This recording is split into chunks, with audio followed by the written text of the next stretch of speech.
నిర్మాతలైనటువంటి చంద్ర పుల్లారెడ్డి, దేవిపల్లి వెంకటేశ్వరరావు, తరిమిల నాగిరెడ్డి, కొల్ల వెంకయ్య, అనేక మంది ముఖ్య నాయకులతో పాటుగా మన మండలంలో మన గ్రామంలో హాలన్న, అదేవిధంగా గంగుల వర్ధన్న, కుర్రి రమేష్, ఇట్లా అనేక మంది కామ్రేడ్స్ అసలు బాడడం జరిగింది.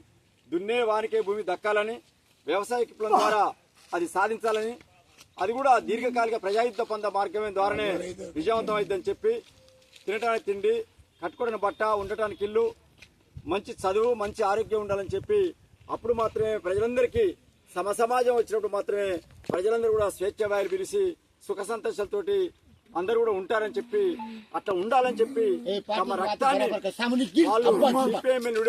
పార్టీలో కాంచి తమరు అమరులయ్యేంత వరకు తమ రక్త తర్పణ చేసి ఆ యొక్క అంకిత భావంతో వారు నమ్మిన సిద్ధాంతానికి మడిమ తిప్పకుండా వర్గ పోరాటాన్ని మరింత పదనెక్కిస్తూ అమరులు చూపినటువంటి మార్గంలో తడిసినటువంటి ఎర్రజెండాని మరింత ఆకాశానికి ఎత్తిపడుతూ ఆ విజయం సాధించాలని చెప్పి వాళ్ళు భావించి ఆ యొక్క సిద్ధాంతానికి కట్టుబడి మరి పోరాడిండ్రు. కానీ వాళ్ళు కన్న కళలు ఇంకా నెరవేరలేదు.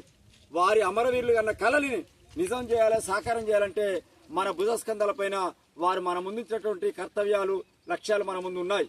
నేటికి కూడా మన అమరవీరులు ఏదైతే ఆశించారో అది నేటికి అనుసరణీయమే.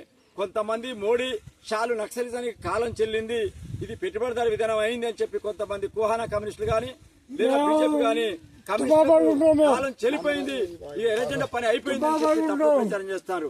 బిడ్డ ఖబర్దార్, ఎర్రజెండా కాలం చెల్లలేదు, కాలం చెల్లేదు మీకే. ఇవాళ మీరు పై చేయి ఉండొచ్చు, కానీ రానున్న రోజుల్లో తాడిత పీడిత ప్రజలు అమరవీరుల మార్గంలో తప్పకుండా పయనిస్తారు. అమరవీరుల రక్తం వృధా కాదు.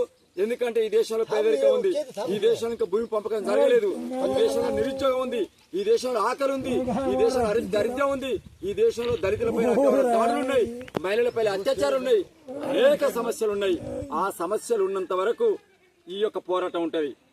సమస్యలు ఉన్నంత వరకు ఈ పోరాటం ఆగదు అని కూడా చెప్పి, ఆకలి కేకల పోరాటం ఎన్నడూ ఆగదని చెప్పి ఆ పోరాట మార్గంలో తాడిత పీడిత శ్రామిక ప్రజలు, దళితులు, క్రిస్టియన్లు, మైనార్టీలు అందరూ కూడా ఏకస్తులై దీర్ఘకాలిక ప్రజాయుద్ధ పొంద ఏదైతే మనం అమలు చూపించారో వారి మార్గాలు పయనించడమే వాళ్ళకి అర్పించే నిజమైన నివాళని చెప్పి తెలియజేస్తూ ఈ అవకాశం ఇచ్చిన అధ్యక్షునికి ధన్యవాదాలు ముగిస్తున్నాం.